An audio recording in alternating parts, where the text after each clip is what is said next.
దేవుని మహాకృపను బట్టి గతించిన కాలం అంతా మన రాజు చరిత్ర ధ్యానం చేసుకుంటూ వస్తున్నాం. సో ధ్యానం చేసుకుంటూ చాలామంది రాజుల గురించి మనం ధ్యానం చేసాం. సో ఈరోజు మరొక రాజు గురించి మనం ధ్యానం చేయబోతున్నాం. గతించిన కాలంలో ఏ రాజు గురించి ధ్యానం చేసాం గుర్తుందా? ఎవరి గురించి? యెహోషాపాతు. పేర్లు గుర్తు లేకపోయినా పర్లేదు, కానీ ఒకటి మాత్రం గుర్తుపెట్టుకోవాలి. అదేంటంటే వాళ్ళ జీవితాల్లో మనం ఏం పాఠాలు నేర్చుకోవాలి, ఏం నేర్చుకోవాలి అనేది మాత్రం మర్చిపోకూడదు. అర్థమవుతుందా? కాబట్టి ఈ విషయాన్ని గుర్తుపెట్టుకోండి. రైట్. సో ఇప్పుడు మనము ఏ రాజు గురించి ధ్యానం చేయబోతున్నాం, యెహోషాపాతు తర్వాత మనం ఏ రాజు గురించి ధ్యానం చేయబోతున్నాం అనేది చాలా విలువైంది. గుర్తుపెట్టుకొని ప్రతి రాజు కూడా విలువైన వాళ్ళే. ఎవరైతే ఇప్పుడు నేను చెప్పబోయే విషయాలను గుర్తుపెట్టుకుంటారో లేదా బాగా ధ్యానం చేస్తారో వాళ్ళకు ప్రవక్తల గ్రంథాలు, యేసుక్రీస్తు బోధ అర్థమవుతుంది. యెషయా, ఇర్మియా, విలాప వాక్యాలు ఈ గ్రంథాలు ఉన్నాయి కదా, ఇవి బాగా అర్థమవుతాయి. అర్థమవుతుందా? సో చాలా జాగ్రత్తగా ప్రయత్నం చేయండి. సో దేవుని మహాకృపను బట్టి గతించిన కాలం అంతా మనం సౌలు గురించి ధ్యానం చేశాం, దావీదు గురించి ధ్యానం చేశామా? దాని తర్వాత సొలొమోను గురించి మనం ధ్యానం చేశామా? సొలొమోను అయిపోయాడు. సొలొమోను తర్వాత రెహబాము గురించి ధ్యానం చేశాం. యెరోబాము గురించి మనం ధ్యానం చేశామా? యెరోబాము కొడుకు నాదాబు గురించి ధ్యానం చేశాం. బయాషా గురించి ధ్యానం చేశాం. బయాషా తర్వాత ఏలా గురించి ధ్యానం చేశాం. జిమ్రీ గురించి ధ్యానం చేశాం. తిబ్ని గురించి ధ్యానం చేశాం. తర్వాత ఇటుపక్క అబియా గురించి ధ్యానం చేశాం. అబియా కొడుకు ఆసా గురించి కూడా మనం ధ్యానం చేశామా? తర్వాత ఇటుపక్క ఓమ్రి గుర్తున్నాడు కదా, సోమ్రి అనే పట్టణాన్ని కట్టినటువంటి వ్యక్తి. ఓమ్రి గురించి ధ్యానం చేశాం. ఓమ్రి కొడుకు ఆహాబు భార్య యెజబెల్ గురించి ధ్యానం చేశామా? ఇటుపక్క ఆసా కొడుకు ఎవరు? యెహోషాపాతు గురించి మనం ధ్యానం చేశాం కదా. యెహోషాపాతు ఎవరు, ఆసా ఎవరు, వాళ్ళ పేర్లు గుర్తు లేకపోయినా కనీసం వాళ్ళ జీవితాల్లో కొన్ని సంఘటనలను గుర్తుపెట్టుకోండి. ఓకేనా? యెహోషాపాతు ఎన్ని కష్టాలు వచ్చినా లేదా మొదట్లో ఆత్మీయంగా బాగున్నా మధ్యలో పడిన స్థితిలో కూడా దేవుని మీద ఆధారపడ్డాడు. ఎవరు? యెహోషాపాతు. మన జీవితాల్లో కూడా ఆ విధంగా యెహోషాపాతు పడిపోయినా అలాగే ఎన్నికి వెళ్ళిపోకుండా దేవుని మీద ఆధారపడ్డాడు. ఆ విధంగా కొన్ని విషయాలను మనం గుర్తుండాలి. అర్థం కాలేదా? అంత మాత్రమే కాదు, ఇంతకుముందు కూడా మనం ధ్యానం చేశాం. నాదాబు, ఈ బయాషా గురించి, నాదాబు గురించి లేదా అబియా గురించి. వీళ్ళందరూ యెరోబామును అనుసరించారు. కొంతమంది యెరోబామును అనుసరించారు. ఎందుకు వాళ్ళ నాన్నను అనుసరించుకోకుండా యెరోబామును అనుసరించారు? చెప్పాను, గుర్తుంది కదా. ఇలా రకరకాలుగా వాళ్ళ ఇష్టానుసారంగా అనుసరించారు. అయితే ఈరోజు మనము ఇంకొక వ్యక్తి గురించి కూడా ధ్యానం చేయబోతున్నాం. ఇప్పుడు చాలా జాగ్రత్తగా ప్రయత్నం చేయండి. రైట్. ఏంటి ఆ విషయం అంటే చూడండి, యెహోషాపాతు గురించి మనం ధ్యానం చేశాం, ఆహాబు గురించి ధ్యానం చేశాం, యెజబెల్ గురించి ధ్యానం చేశాం. ఈరోజు మనము యెహోషాపాతు కొడుకు ఎవరు? యెహోరాము. అయితే ఈరోజు మనం యెహోరాము గురించి కాదు, కానీ యెహోషాపాతు రాజుగా ఉండగానే ఆహాబు చనిపోతాడు. అర్థమవుతుందా? యెహోషాపాతు కింద రాజుగా ఉండగానే ఆహాబు చనిపోతాడు. ఆహాబు కొడుకు అహజ్యా అనే వ్యక్తి గురించి ఈరోజు మనం ధ్యానం చేయబోతున్నాం. ఎవరి గురించి? అహజ్యా. కనిపిస్తుందా? ఇప్పుడు మనం అహజ్యా గురించి ధ్యానం చేయబోతున్నాం. అహజ్యా ఎవరు? ఆహాబు కొడుకు, ఆహాబు యొక్క పెద్ద కొడుకు. ఎవరు? అహజ్యా. అహజ్యాకు బిడ్డలు ఉండరు. ఈ అహజ్యా అనేవాడు 2 సంవత్సరాలు మాత్రమే పరిపాలిస్తాడు. ఈ అహజ్యా 2 సంవత్సరాలు చనిపోతానే అహజ్యా యొక్క తమ్ముడు యెహోరాము రాజు అవుతాడు. ఎవరు? యెహోరాము రాజు అవుతాడు. అంటే ఇప్పుడు యెహోరాము ఎవరు కొడుకు? ఆహాబు కొడుకు. అర్థమవుతుందా? ఆహాబు కొడుకు అహజ్యాకు బిడ్డలు లేరు. మీకు అర్థం చెప్తా. మా నాన్నగారు ఆహాబ్ అనుకో, కాసేపు అనుకోండి. మా అమ్మగారు యెజబెల్ అనుకో, కాసేపు అనుకోండి. ఇప్పుడు ఆహాబు కొడుకు నేను, పెద్ద కొడుకు. నా పేరేంటి? అహజ్యా. ఇప్పుడు నేను రాజ్యాన్ని పరిపాలిస్తున్నా. మా నాన్నగారు చనిపోయిన తర్వాత రాజ్యాన్ని ఎవరు పరిపాలిస్తారు? నేనే కదా. నా పేరేం పేరు? అహజ్యా. అయితే నేను 2 సంవత్సరాలు పరిపాలించా. పెళ్ళయిందో లేదో తెలియదు, కానీ మొత్తానికి నాకు బిడ్డలు లేరు. నాకు బిడ్డలు లేకపోయేసరికి తర్వాత ఇంకా రాజు ఎవరైతాడు? తమ్ముడు అవుతాడు. నా తమ్ముడు పేరేం పేరు? యెహోరాము. అర్థం కాలేదా? అంటే అహజ్యా ఎవరు కొడుకు? యెహోరాము ఎవరు కొడుకు? ఆహాబు కొడుకు. అర్థమవుతుందా? ఇప్పుడు మళ్ళీ చాలా జాగ్రత్త అండి. యెహోరాము ఎవరు కొడుకు? ఆహాబు కొడుకు. ఇటుపక్క యెహోరాము ఉన్నాడు చూడండి, బ్లూ కలర్లో, యెహోషాపాతు కొడుకు. అదేమన్నా అర్థమవుతుందా? ఏమర్థమైంది? యెహోరాములు 2 ఉన్నారు. అర్థమవుతుందా? అహజ్యాలు కూడా 2 ఉంటారు. ఓకేనా? టెన్షన్ పడాకండి. ఓకే. అందుకనే వాక్యాన్ని చదివేటప్పుడు మీరు ఇక్కడ కన్ఫ్యూజ్ అవుతారు. ప్రవక్తల గ్రంథాలు కావచ్చు, ఈ రాజుల చరిత్రలు కావచ్చు, యెహోరాముకు యోరాము అనే పేరు ఉంటుంది. కొంతమంది ఏమనుకుంటారంటే, ఈ యెహోరాము ఏంది ఏందిరయ్యా, ఎక్కడ ఏం లేదబ్బా, ఏ చర్చిలో ఏం లేదు ఈ రాజుల చరిత్ర. నాయన ఏదో వెళ్తాం, వాక్యం వింటాం, ఏదో 4 మాటలు చెప్తారు, 4 కథలు చెప్తారు. ఈ చరిత్ర ఏందో, ఈ పేర్లు ఏందో అస్సలు అర్థమై సావదు. నేను అందుకని అంటానా, పేర్లు గుర్తు పెట్టుకోలేకపోయినా పర్లేదు, వాళ్ళ జీవిత చరిత్రను గుర్తుపెట్టుకోండి. అర్థమవుతుందా? కథలా గుర్తుపెట్టుకోండి. ఇప్పుడు మనం ఎవరి గురించి ధ్యానం చేయబోతున్నాం? అహజ్యా. ఎవరు అహజ్యా? అహాబు కొడుకు.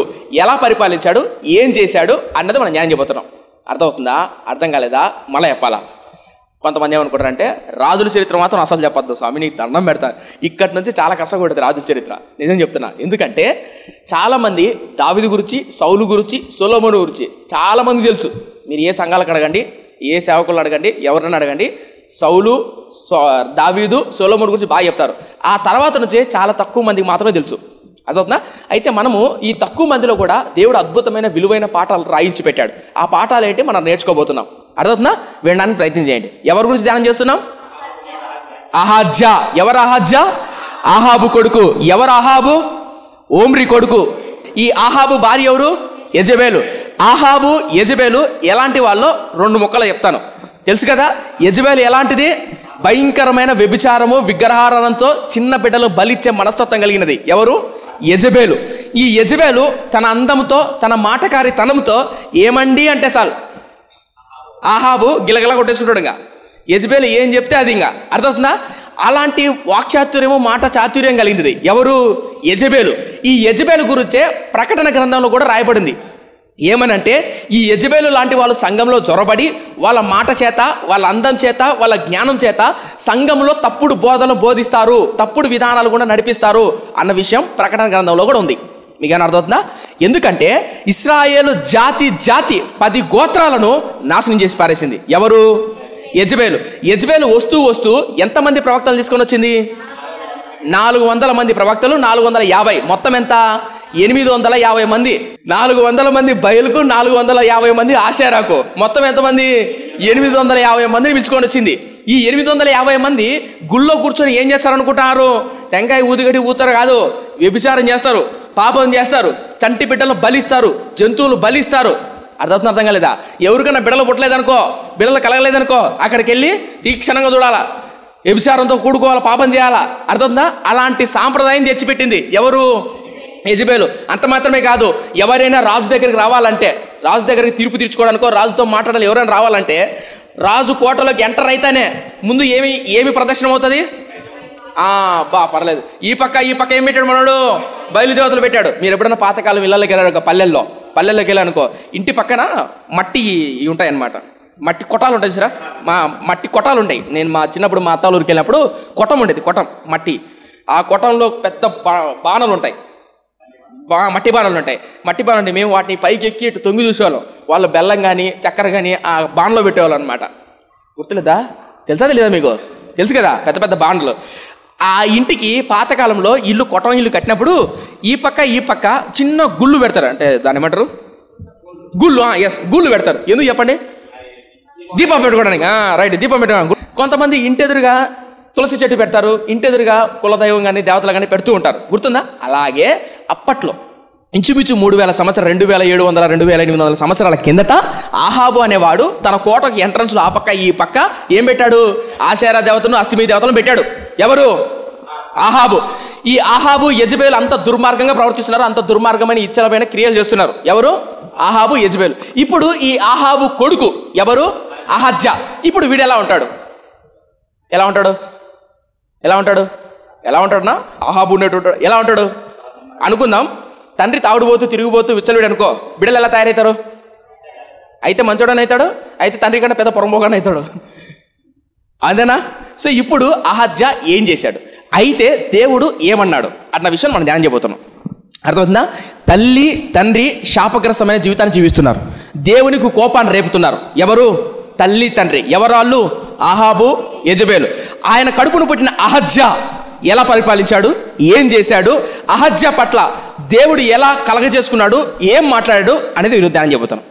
ఈరోజు మన జీవితాల్లో కూడా మన తల్లి తండ్రి పేదవాళ్ళు, దరిద్రులో, లేదంటే ఇంకొకటో, లేదంటే శాపగ్రస్తులో, ఇంకొకటి అన్ని సాంప్రదాయమో, వేరే తాగుడుపోతో, ఇంకొకటి రకరకాలు కొంతమంది చెప్తుంటారు. మా నాన్నగారు తాగుడుపోతూ, మా నాన్న ఏమీ సంపాదించలేదు, ఏమీ పెట్టలేదు అని.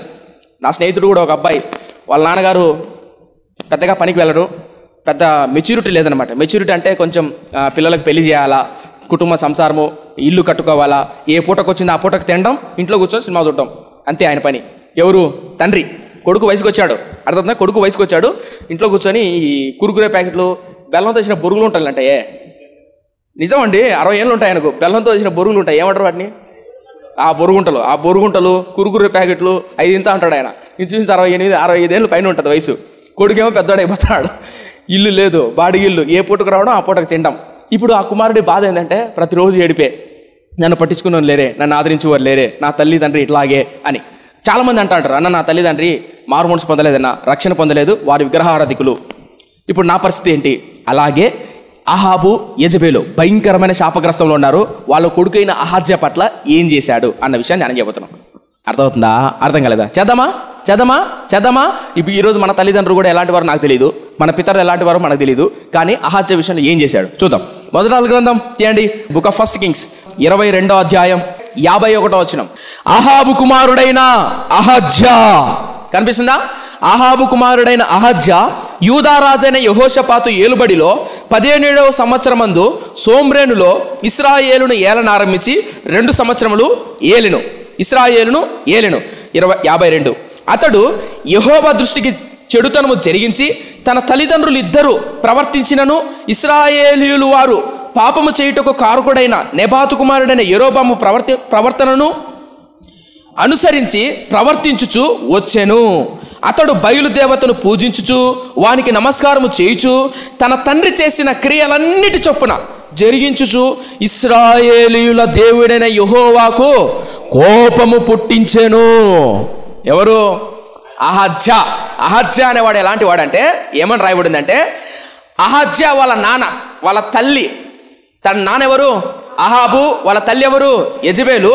వాళ్ళు ఏం చేశారో వాళ్ళ ప్రవర్తనను అలా అంత మాత్రమే కాకుండా యెరోబాము ఉన్నాడు, దూడలు పెట్టాడే, ఆ యెరోబాము ప్రవర్తనను మొత్తం అనుసరించాడంట. ఉందా లేదా? అనుసరించడమే కాకుండా బయలునకు పూజించుచు నమస్కరించుచు అంత మాత్రమే కాకుండా యెహోవాకు కోపము పుట్టించెను. ఉందా లేదా? ఉందా? ఉంది. ఇప్పుడు ఇతడు ఎన్ని సంవత్సరాలు పరిపాలించట్టే? 2 సంవత్సరాలు పరిపాలించాడు. 2 సంవత్సరాలు. విచిత్రం ఏంటో తెలుసా అండి? కాస్త అర్థం చెప్తా. 51 సంవత్సరాలు పరిపాలించాడు ఒక రాజు, మనష్షే అనేవాడు.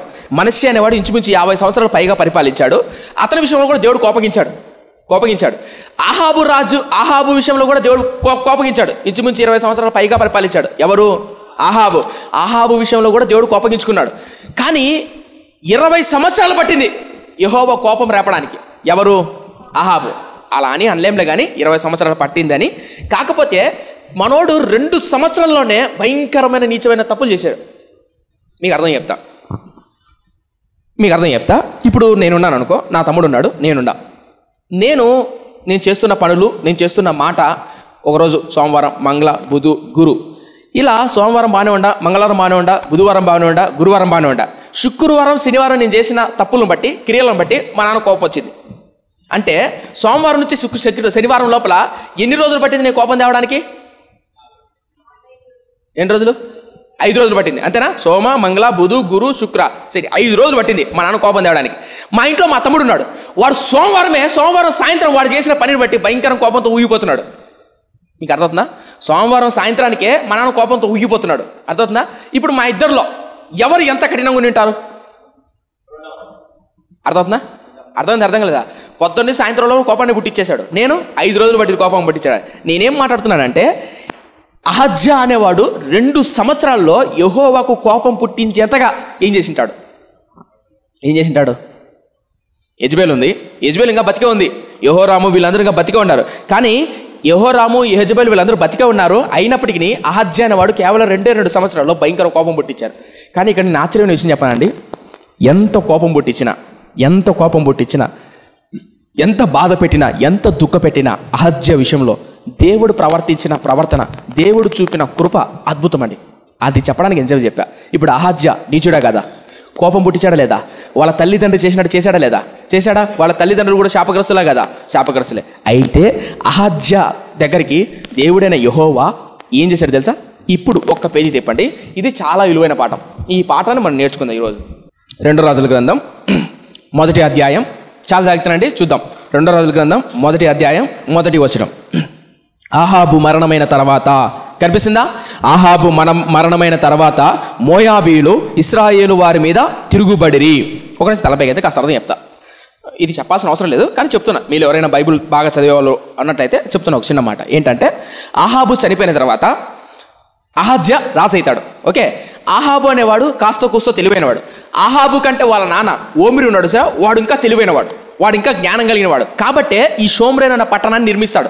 ఆ షోమ్రేన్ అన్న పట్టణాన్ని నిర్మించే బదులు నిర్మిస్తూ మోయాబీయుల ప్రాంతం ఉంటుంది, ఆ ప్రాంతాన్ని బానిసలుగా చేసుకొని ఆ ప్రాంతంలో దొరికే బంగారు కానీ వెండి కానీ అందమైన వస్తువులు కానీ లేదంటే పన్ను కానీ సంపాదించుకునేవాడు. ఎవరు?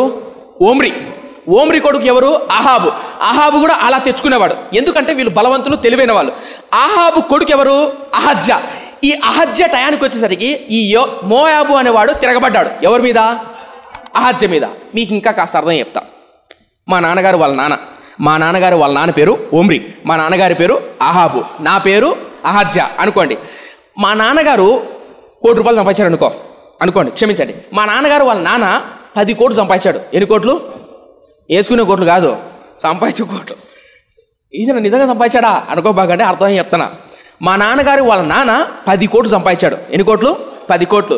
మా నాన్నగారు ఆ 10 కోట్లు సంపాదలేకపోయినా కనీసం 8 కోట్లన్నా సంపాదించాడు. అర్థవుతుందా? నేనున్నానే అహజ్య అనేవాడిని, 1 కోటి కూడా సంపాదలే. నీకు అర్థమవుతుందా? ఇప్పుడు వీళ్ళు ముగ్గురులో ఎవరు తెలివైనారు? మా నాన్న వాళ్ళ నాన్న, మా నాన్న, నేనా?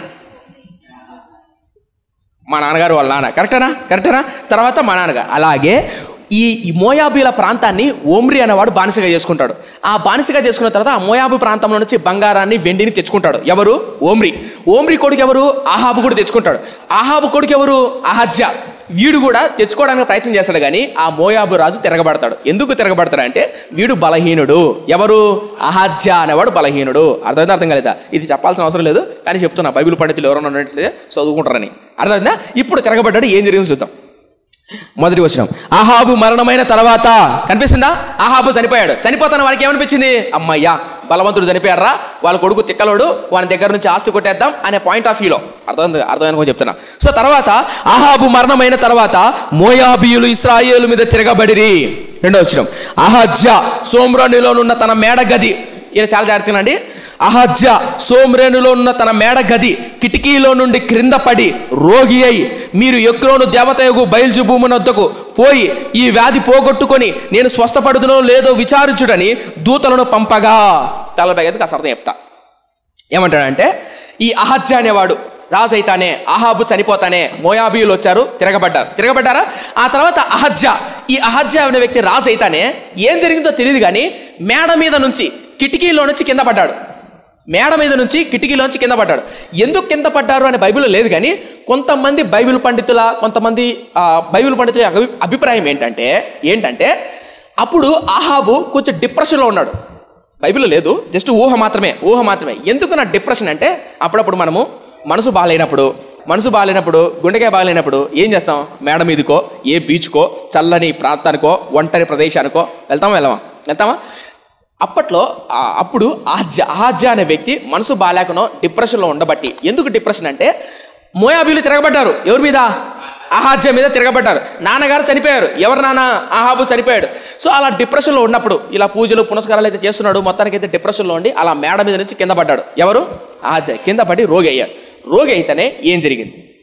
అర్థమైందా? అర్థం కాలేదా? ఎవరు రోగి అయ్యారు? అహజ్య. ఇప్పుడు రోగి అయితేనే, ఇప్పుడు అహజ్య అనేటాడు దుర్మార్గుడు, నీచుడు, యెహోవాకు కోపం పుట్టించాడా? కోపం పుట్టించి దేవునికే కోపాన్ని పుట్టించినటువంటి అహజ్య విషయంలో దేవుడు చూపిన అద్భుతమైన కృప ఏంటో చూపిస్తా చూడండి. ఇప్పుడు చూడండి, రెండో వచనం మళ్ళా అవుతున్నాను. రెండో వచనం. అహజ్య సోమ్రోనులోనున్న తన మేడగది కిటికీలో నుండి కింద పడి రోగి అయి, మీరు ఎక్రోను దేవతకు బయల్జెబూబునొద్దకు పోయి ఈ వ్యాధి పోగొట్టుకొని నేను స్వస్థపడుదునో లేదో విచారించుడని దూతలను పంపగా. మూడో వచనం. యెహోవా దూత తిష్బీయుడగు ఏలియాతో ఇలాగూ సెలవిచ్చును, నీవు లేచి సోమ్రేను రాజు పంపిన దూతలను ఎదుర్కొనబోయి ఇట్లనుమో. ఒక నిమిషం తలపైకి అర్థం చెప్తా. ఇప్పుడు అహజ్య కిటికీలో నుంచి కింద పడిన తర్వాత రోగి అయి ఉన్నాడు, మంచాన పడి ఉన్నాడు. అప్పుడు అహజ్య రాజు తన చుట్టూ ఉన్నటువంటి కొంతమంది పని వాళ్ళని పిలిచి, రే, మీరు ఫిలిస్తీయుల ప్రాంతము 5 ప్రాంతాలు ఉంటాయి, సర్దారులు 5 ప్రాంతాలు. ఈ 5 ప్రాంతాల్లో ఒకటి ఎక్రోను. ఆ ఎక్రోనుకి వెళ్ళి బయల్జెబూ దేవత ఉంటుంది అనమాట. ఆ దేవత దగ్గరికి వెళ్ళి మీరు కనుక్కోండి, నేను బాగుపడతానా లేదా అని దూతలు పంపించాడు. ఎవరు? అహజ్య అనే వ్యక్తి దూతలు పంపించాడు. ఎందుకు పంపించాడు? నేను బాగుపడతానో లేదో కనుక్కొని రండి అని దూతలు పంపించాడు. ఎవరు పంపించాడు? అహజ్య పంపించాడు. ఎవరి దగ్గర పంపించాడు? ఎక్రోను దేవత అయిన బయల్జుబూలు. ఎక్రోను కాదు, ఎక్రోను అనేది ఊరి పేరు. ఎక్రోను అనేది ఒక ప్రాంతం. ఆ ప్రాంతంలో ఒక దేవుడు ఉన్నాడు. ఒక దేవుడు అనగా చాలా ఉన్నాయి, రకరకాల దేవుళ్ళు ఉన్నాయి, అవి చెప్పుకుంటూ పోతే లేట్ అవుతుంది. ఆ ఎక్రోనులో బయల్జుబూలు అనే దేవత ఉంది. ఈ బయల్జుబూలు దేనికి ఫేమస్ అంటే కాస్త అర్థం చెప్తా. 6 నెలలకు ఒకసారి చనిపోతాడు, 6 నెలలకు ఒకసారి బతుకుతాడు. ఎవరు? ఈ బయలుదేవుడు. బయలు ఉంది కదా, 6 నెలలకు ఒకసారి చనిపోతాడు. మనమన్న వరం ఒకసారి చచ్చావు. ఈ 6 నెలలకు ఒకసారి చనిపోతాడు. ఎవరు? ఈ బయల్జుబూలు ఆయన. మళ్ళీ 6 నెలలకు ఒకసారి లేచాడు. ఎవరు? ఈ బయల్జుబూలు ఆయన. వాళ్ళు ఫిలిస్తీన్ల యొక్క ఆచారం, వాళ్ళకు ఉన్నటువంటి క్రమం ఏంటంటే ఈ బయల్జుబూల దేవుడు భూమిలో సారాన్ని ఇస్తాడు, భూమికి సారాన్ని ఇస్తాడు అనేది వాళ్ళ నమ్మకం. ఏ దేవుడు? బయలుదేవుడు. సేమ్ వాళ్ళకు కూడా ఫిలిస్తీన్లకు ఒక్కొక్క ఐటానికి ఒక్కొక్క దేవుడు ఉన్నాడు అనమాట. అర్థమవుతుందా? కానీ నేను చెప్పాలంటే నిజమైన దేవుడు ఏకైక దేవుడు ఒకే ఒకడు. సమస్త సృష్టిని సృష్టించిన వాడు ఒకే ఒక దేవుడు. ఇప్పుడు అహజ్యా అనేవాడు ఎలాంటి వాడంటే అహాబు కొడుకు. వీళ్ళు ఇశ్రాయేలీయులు, మోషే ధర్మశాస్త్రము ప్రవక్తలు కలిగినటువంటి వ్యక్తులు. ఎవరు? ఈ అహజ్యా అనేవాడు. ఇలాంటి వ్యక్తి ఎవరి దగ్గరికి వెళ్తున్నాడు? ఎవరి దగ్గరికి పంపిస్తున్నాడు? ఎక్రోను దగ్గర పంపిస్తున్నాడు. కాస్త అర్థం చెప్తా. మన మధ్యలో ఇసాకన్ ఉన్నాడు, గాంధర్వుడు. ఏమంటావు ఇసాకన? ఆరాధికుడు, సంఘ పెద్ద. అయ్యగారు అంటే అయ్యగారు చెప్పండి, అయ్యగారు నెక్స్ట్ ఏం చేయమంటావు? దగ్గర సంఘంలో పరిచర్లు అన్నింటిలో ముందుంటాడు. ఎవరు? ఇసాకన్న. పోయిన సోమవారం టెంకాయ పట్టుకొని వెళ్ళాడు. మా రేపుకమ్మకు ఏమవుతుందా అని. ఇప్పుడు పాస్టర్ గారు చూశాడు అనుకో, అడ్డెడ్డెడ్డెడ్ మా సంఘ పెద్ద ఏంటి ఈడున్నాడు.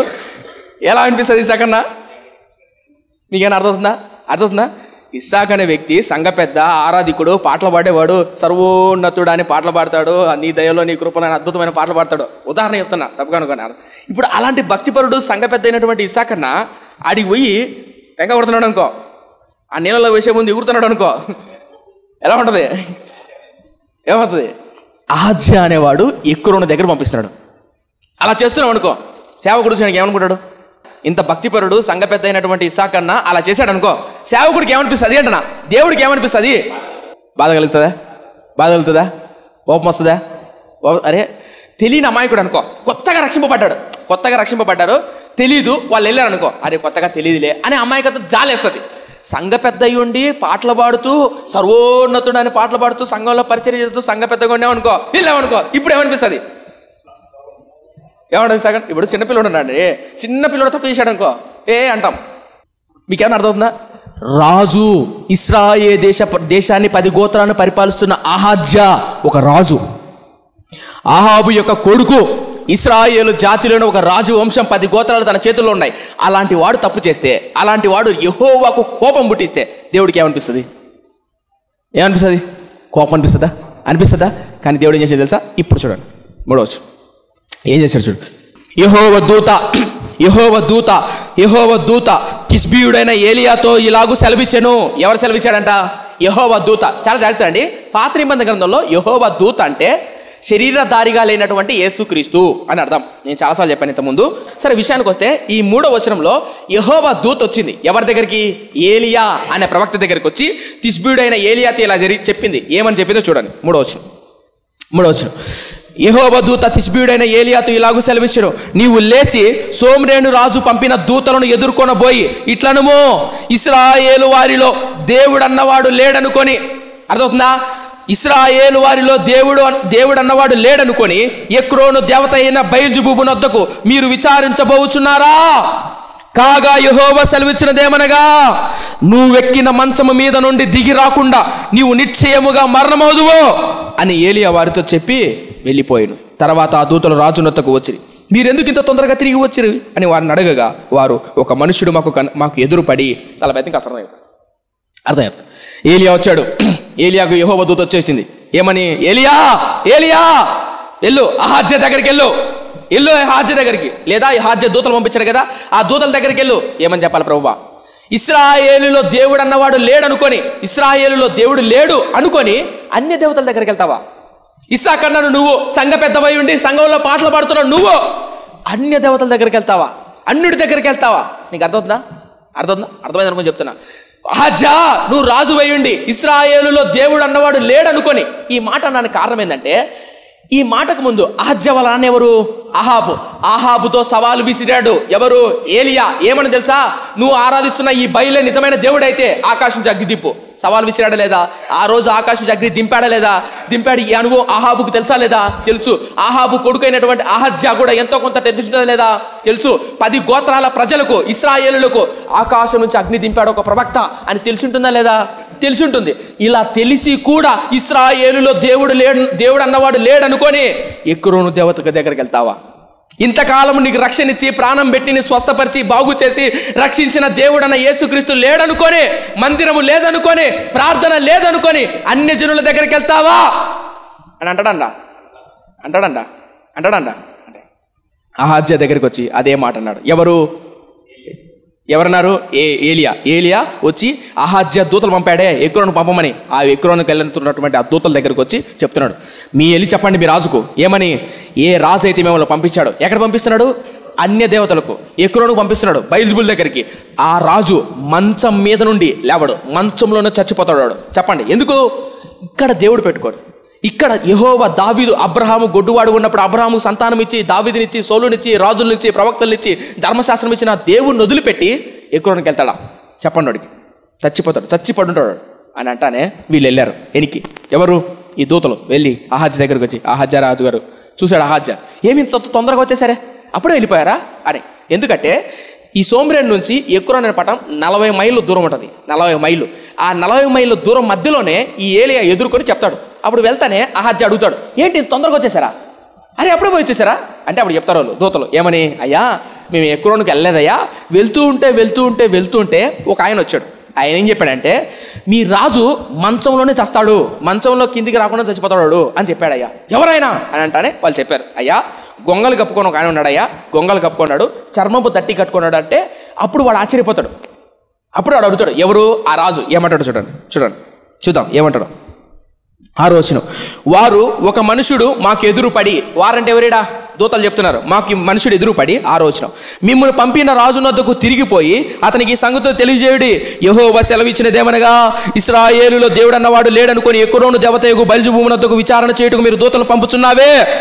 నువ్వెక్కిన మంచము మీద నుండి దిగి రాకుండా నిశ్చయముగా మరణమవుదువు అని అతడు పలికేనని వారు చెప్పగా, మిమ్మల్ని ఎదుర్కొని వచ్చిన ఈ మాట చెప్పిన వాడు ఎలాంటి వాడని రాజు అడిగాను.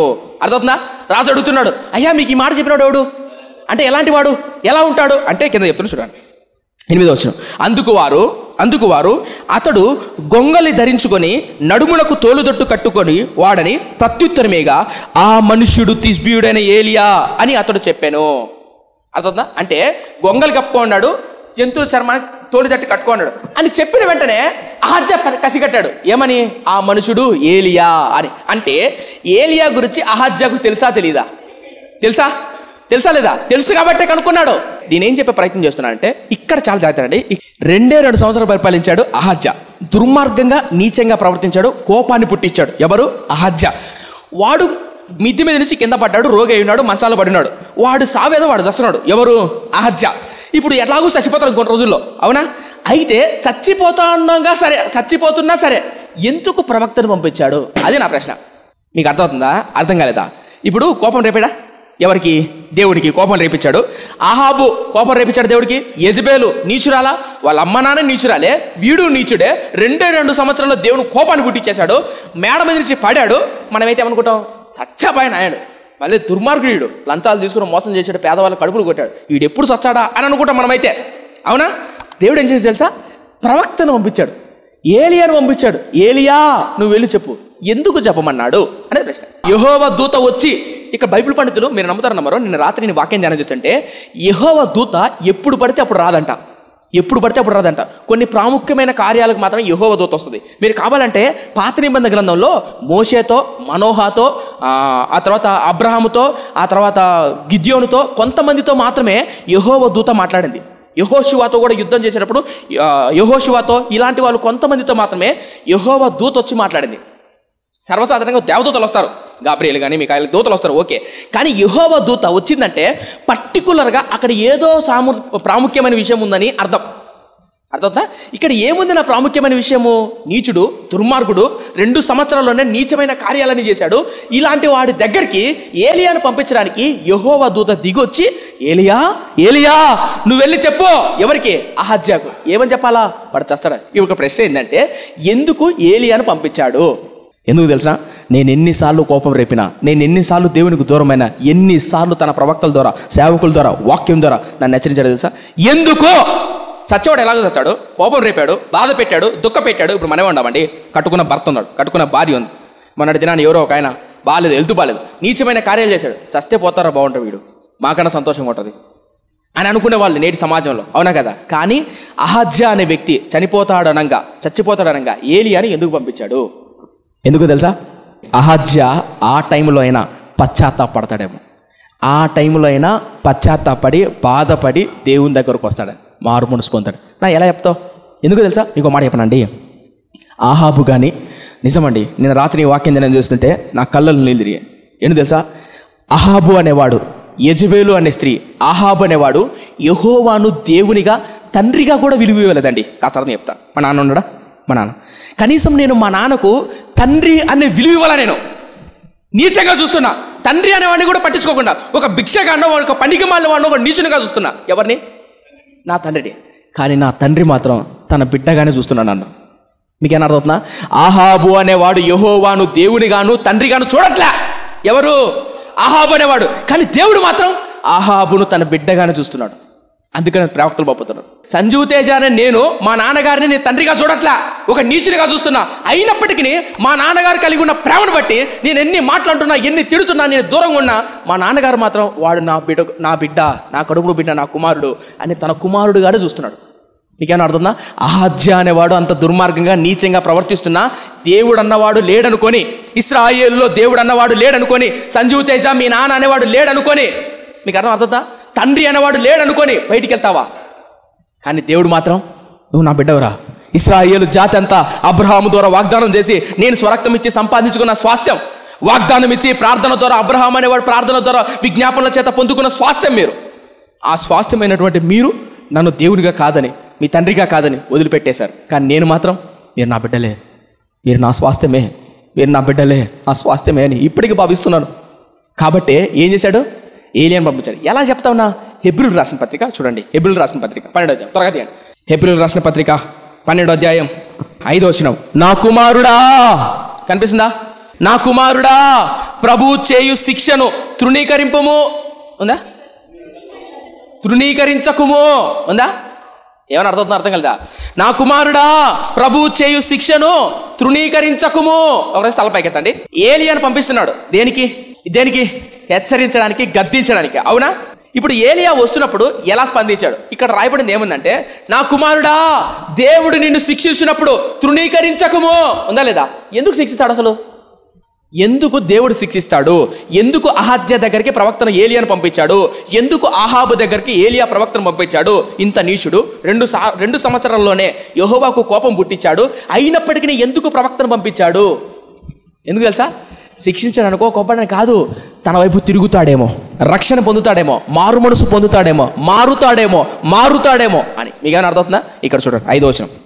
హెబ్రీయులకు రాసిన పత్రిక 12వ అధ్యాయం 5వ వచనం. నా కుమారుడా, ప్రభువు చేయు శిక్షను తృణీకరించకుము, ఆయన నిన్ను గద్దించినప్పుడు ఏముంది? విసుకకుము. ప్రభువు, ఈ లైన్ చాలా ఇంపార్టెంట్. ప్రభువు తాను ప్రేమించు వానిని శిక్షించి తాను స్వీకరించు ప్రతి కుమారుని దండించును. బా, ఇప్పుడు చెప్పండి, ఎందుకు ఏలియా చేత గద్దిస్తున్నాడు తెలుసా?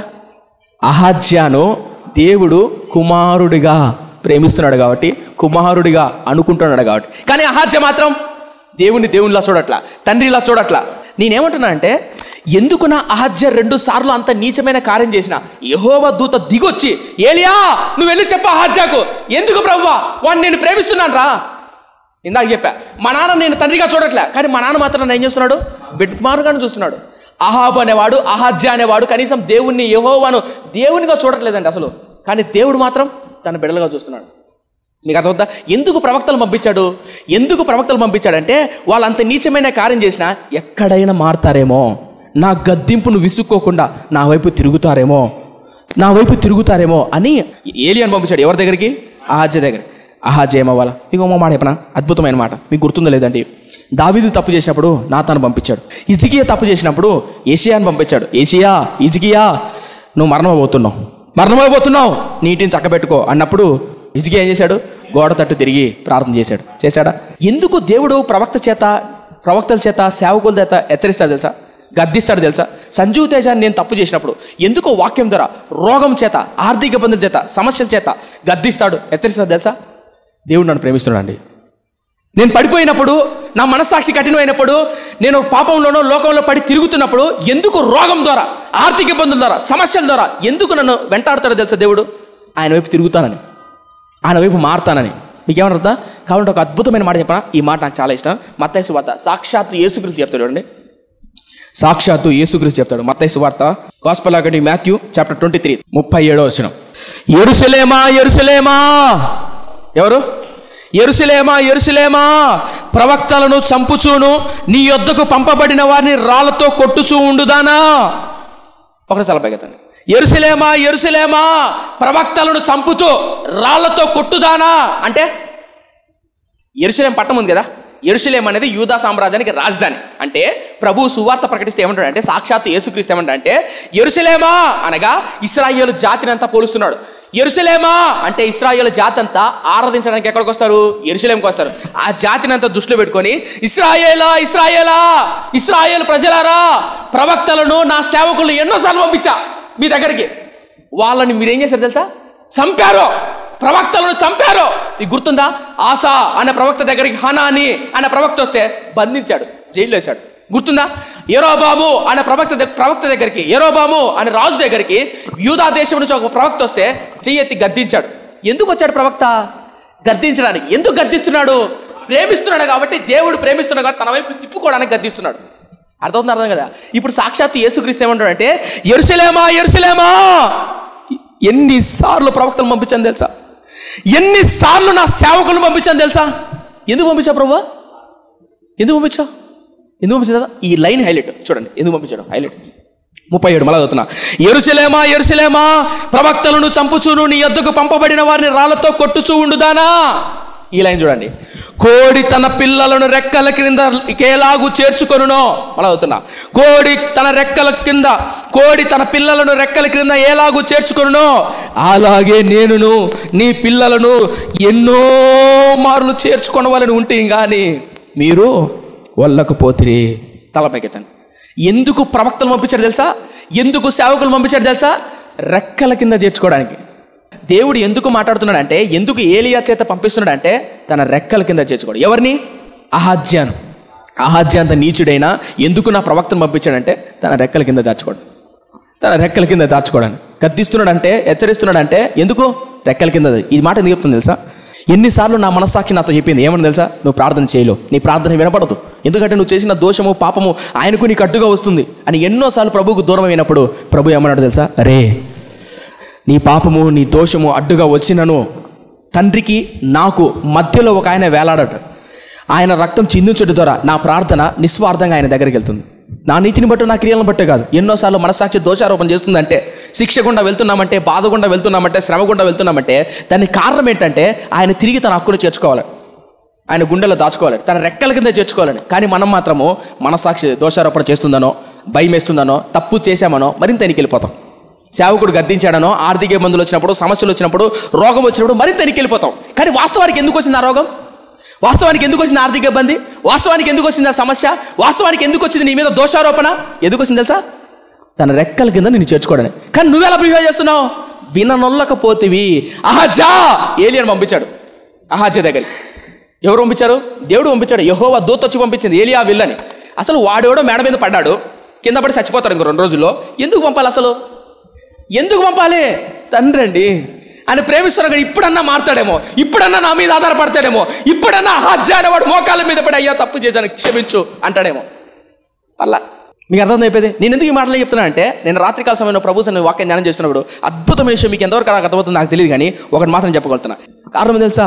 సంజీవ్ తేజ నన్ను కూడా ఎన్నోసార్లు తన రెక్కల కింద దాచుకోవడానికి, ఎన్నోసార్లు నా మనసాక్షితో, వాక్యంతో, రోగంతో, ఆర్థిక ఇబ్బందులతో, సమస్యలతో, భవిష్యత్తును గురించిన భయంతో నా దేవుడు భయపెట్టాడు. ఎందుకో తెలుసా? ఓడిపోవాలని కాదు, శిక్షించాలని కాదు, గద్దించాలని కాదు, ఆయన రెక్కల కింద చేర్చుకోవడానికి, ఉన్నతమైన భవిష్యత్తు నాకు ఇవ్వడానికి. సాక్షాత్ యేసుక్రీస్తు అంటాడు. ప్రవక్తలను ఎందుకు పంపించాను తెలుసా? ఏలియాను ఎందుకు పుట్టించాడు తెలుసా? ఎలీషాను ఎందుకు పుట్టించాడు తెలుసా? అహాబు అంత నీచమైన కార్యం చేస్తున్నా ఎందుకు ఏలియాను పంపించాడు తెలుసా?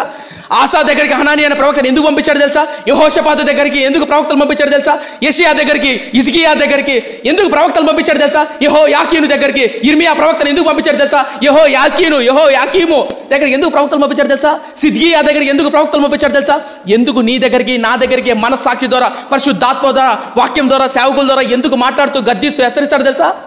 రెక్కల కింద చేర్చుకోవడానికి, పశ్చాత్తాపడి మారు మనసు పొంది రెక్కల కింద చేర్చుకోవడానికి.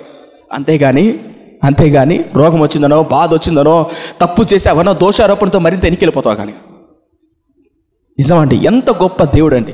నిజం మీకు ఎంతవరకు అర్థమవుతుంది నాకు తెలియదు. కానీ నేను ధ్యానం చేస్తున్నప్పుడు, ప్రభువా చచ్చేవాడు ఎలాగో చేస్తున్నాడు. ఎవడు? అహజ్యా 2 సంవత్సరాలు పడిపడిచాడు, మేడ మీద నుంచి కింద పడ్డాడు, చచ్చాడు. వాడు ఆల్రెడీ పడక మీద ఉన్నాడు. వాడేదో ఫిలిస్తీన్లకు ఎక్కువ దేవ దగ్గరికి వెళ్తున్నాడు. వాడు సావు ఏదో వాడు సావని. కానీ ఎంత ప్రేమ తెలుసా అండి? దేవుడే వెళ్ళి, ఏలియా వెళ్ళి, వస్తావురా. ఎంత ప్రేమ అండి. భూమి ఆకాశాన్ని సృష్టించిన దేవాదేవుడు నాలాంటి వాడు సంజీవ్ తేజ. నేను బాల్యంలో పడి తిరుగుతుంటే, యవ్వన ప్రాయాన్ని నీచంగా బతుకుతుంటే, అసహ్యంగా బతుకుంటే, నా లాంటి వాడి దగ్గరికి ఈ వాక్యం ద్వారా వచ్చి, ఈ వాక్యం ద్వారా నాలాంటి వాడి దగ్గరకు వచ్చి ఎందుకు రావాలి ఆయన? ప్రేమ అండి. తన కుమారుడుగా, నేను తండ్రిగా భావించకపోయినా, నేను దేవునిగా భావించకపోయినా, ఆయన మాత్రం నన్ను బిడ్డగానే చూస్తున్నాడు. నువ్వు నా కుమారుడిరా. ఎంత ప్రేమ తెలుసా? ఇప్పుడు నా ప్రశ్న, ఇంతగా సేవకుల దగ్గర పంపిస్తే, ఇంతగా ఏలియా లాంటి సేవకుడు వస్తే ఎవరి దగ్గరికి? అహాజ్యా దగ్గరికి. ఎందుకు వచ్చాడు? రెక్కల కింద చేర్చుకుందామని. ఎందుకు వచ్చాడు? రెక్కలకి సాక్షి తీసుకొచ్చాడు. ప్రవక్తలను, సేవకులు ఎందుకు పంపించాను తెలుసా? ఎందుకు పంపించాడంట? శిక్షించడానికే. చాలా మంది బైబిల్ కొంతమంది విమర్శించేవాళ్ళు, ఈ ప్రవక్త అట్లన్నాడే, నీ బిడ్డలు బండకేసి కొడుతును, ప్రవక్తలు ఇలా దూషించారే, నువ్వు నాశనం అయిపోతావు, బబులోనికి వెళ్తావు, నీ పిల్లలు చంపబడతారు అని యెషయా, ఇర్మియా ప్రవక్తలు ప్రవచించారా? ఎందుకు ప్రవచించారంటే వాళ్ళను భయపెట్టి తిప్పటానికి. ఎవరి దగ్గరికి? దేవుని వైపు. ఇప్పుడు నీ బిడ్డలు ఉన్నారని, తప్పు చేయకో, వాతలు పడతాయి అంటే దాని అర్థం ఏమని? వాతలు పెట్టాలని కాదు, తల్లి కోరిక. భయపెట్టడానికి. తిరుగుతాడేమో అని, మారతాడేమో అని. రోగమో, జబ్బో, బాధో, దోషారోపణ వచ్చిందనుకో, నిన్ను శిక్షించాలని కాదండి, నిన్ను అలాగే ఉంచాలని కాదు, నిన్ను మార్చాలని, నిన్ను తిప్పాలని, నువ్వు తన వైపు రావాలని. ఎంత ప్రేమ తెలుసా? అందుకని అంటున్నాడు, ప్రవక్తలను, నా దాసులను పంపాను నీ దగ్గరికి. ఎందుకో తెలుసా? శిక్షించాలని కాదు, శపించాలని కాదు, దూషించాలని కాదు, నేను నాశనం చేయాలని కాదు. ఎందుకు తెలుసా? రెక్కల కింద దాచుకోవాలని.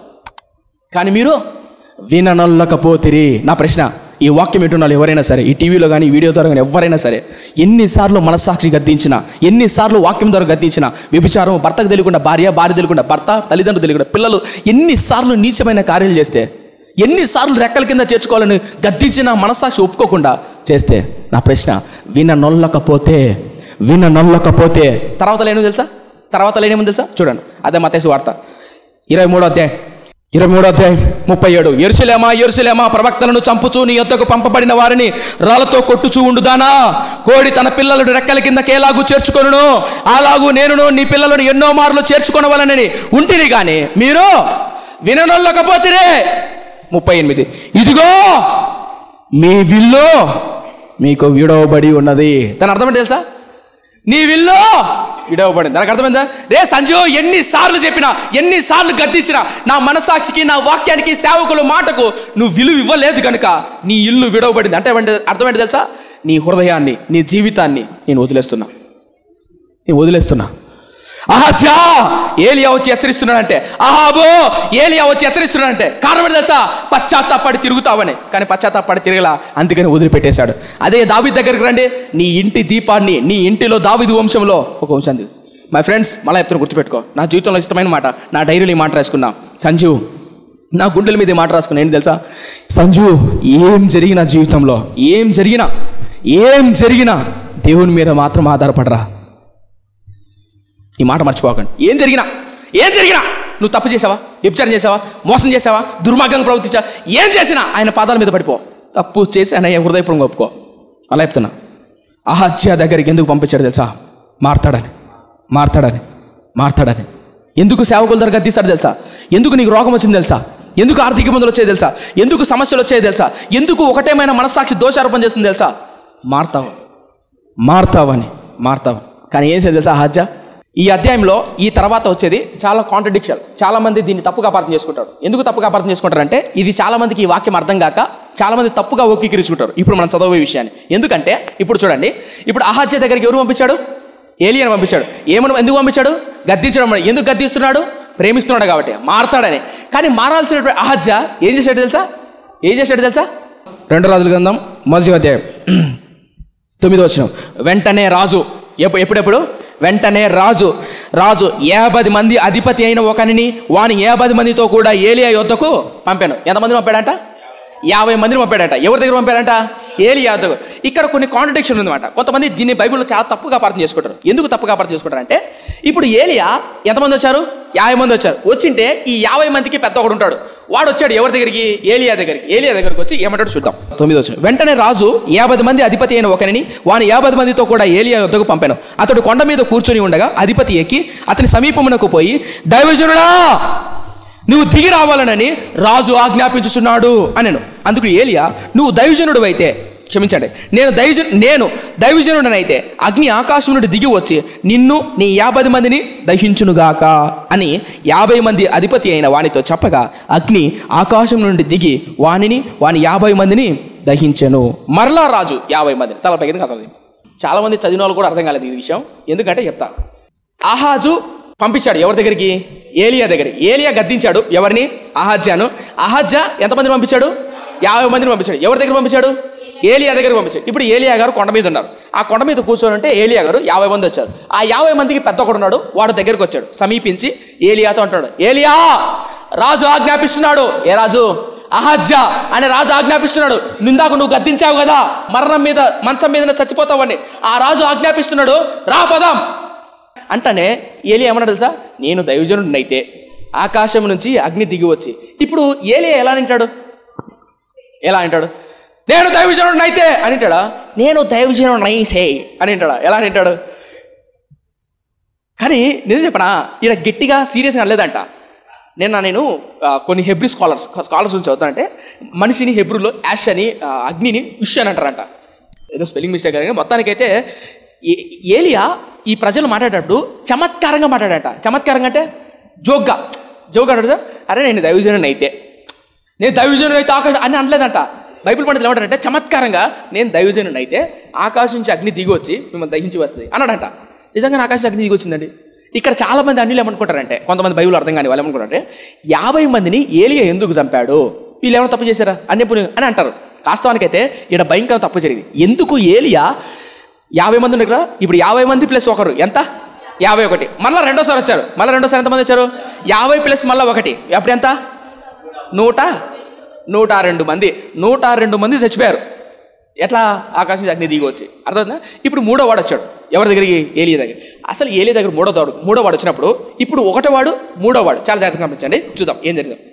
13 ఇంకను రాజు 50 మందికి అధిపతి అయిన ఒకరిని వాని 50 మందితో కూడా పంపగా 50 మంది మీద అధిపతి అయిన 3వ వాడు వచ్చి ఏలియా ఎదుట మోకాళ్ళుని వేసాడంట.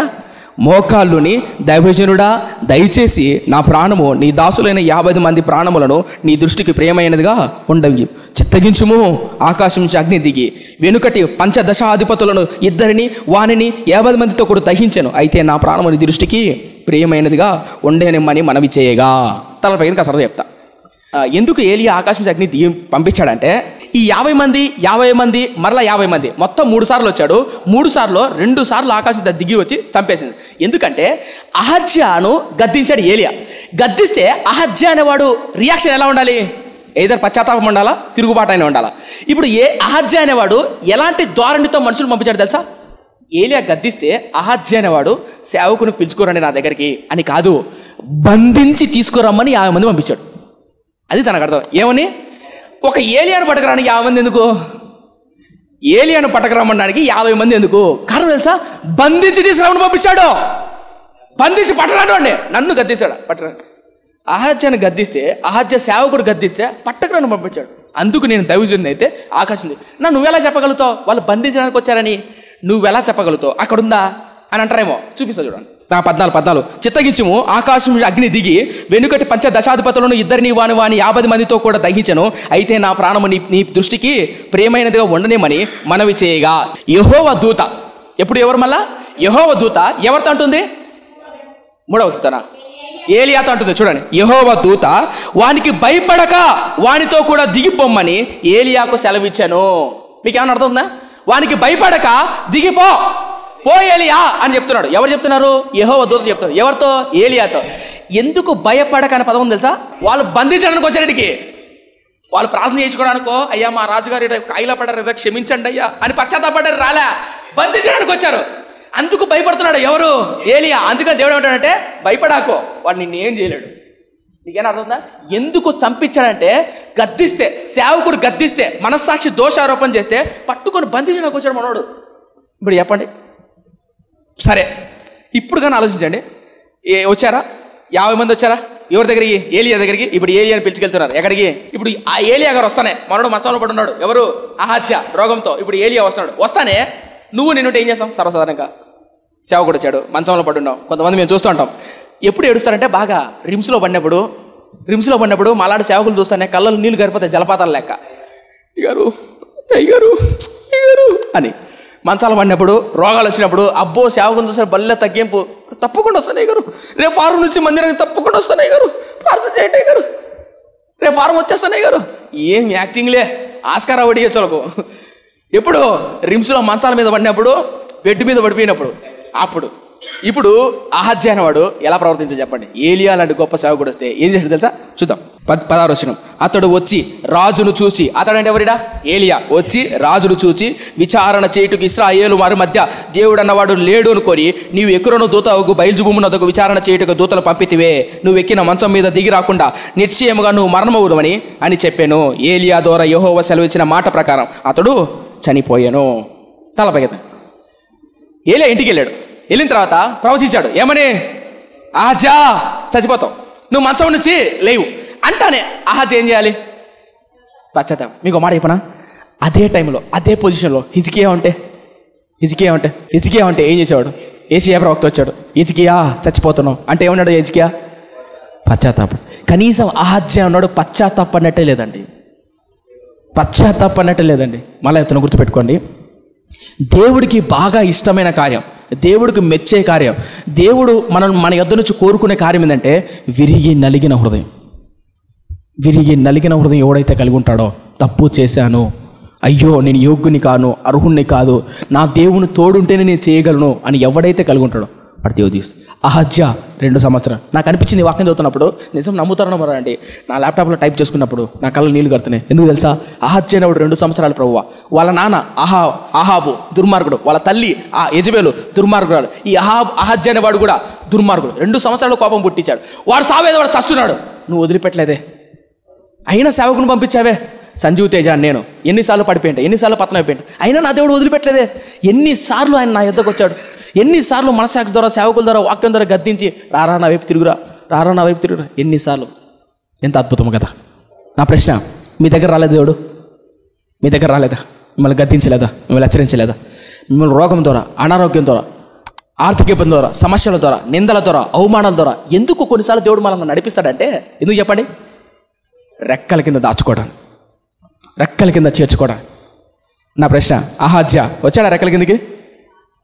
దావీదు వచ్చాడా? హిజ్కియా వచ్చాడా? వచ్చాడు. మరి మిగతా రాజులు? యెహోయాకీను వచ్చాడా? రాలేదు. మనష్షే వచ్చాడా? రాలేదు. యెరోబాము వచ్చాడా? రాలేదు. రెహబాము వచ్చాడా? రాలేదు. అబియా వచ్చాడా? బయాష్ వచ్చాడా? ఓమ్రి వచ్చాడా? జిమ్రి వచ్చాడా? తిబ్ని వచ్చాడా? ఎవరైనా వచ్చారా? రాలేదు.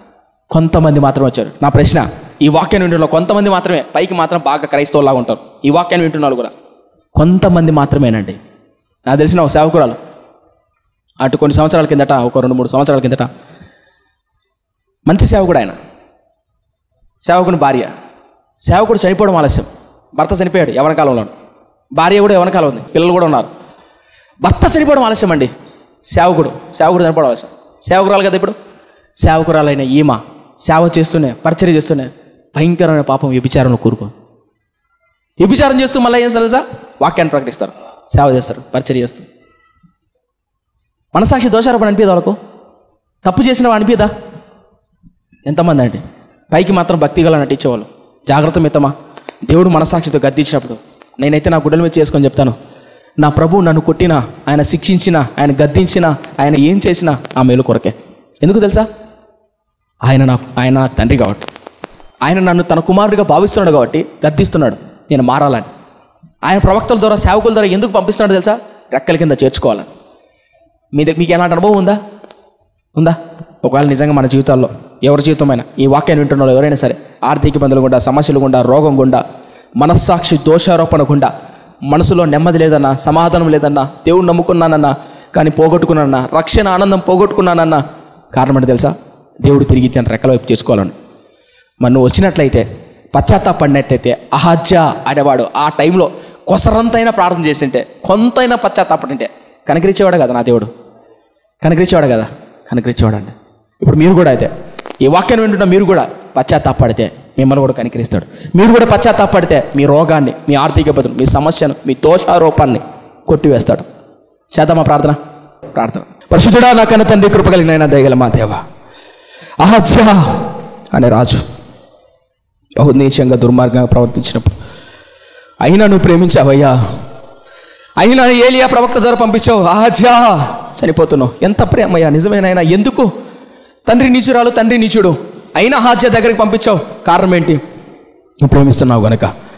సంగమా, ప్రభు అయిన తండ్రి అయిన దేవాది దేవుడైన యెహోవా తన కుమారుడైన యేసుక్రీస్తు ద్వారా ఈరోజు నీకు నాకు అవకాశం ఇచ్చాడు రక్షణ పొందమని, మారు మనసు తగిన ఫలాలు ఫలించమని, పశ్చాత్తాపంతో మారు మనసుతో అడుగుదామా? ప్రభువా క్షమించయ్యా, నీ రక్తం చేత కడిగి పవిత్రపరచు నాయనా, స్వస్థపరచయ్యా, బాగు చేయ్యా. నువ్వు గద్దిస్తున్నావంటే, హెచ్చరిస్తున్నావంటే, దోషారోపణ చేస్తున్నావు, దానికి కారణం ఏంటంటే నీ రెక్కల కింద చేర్చుకోవాలని. నీ అద్భుతమైన ప్రేమను బట్టి, కృపను బట్టి వందర. విత్తబడిన మాటలు నాలో మాలో నూరంతలుగా ఫలింపచేయం. యేసయ్య నామమున అడిగి వేడుకుంటున్నాం మా కన్న తండ్రి. ఆమేన్.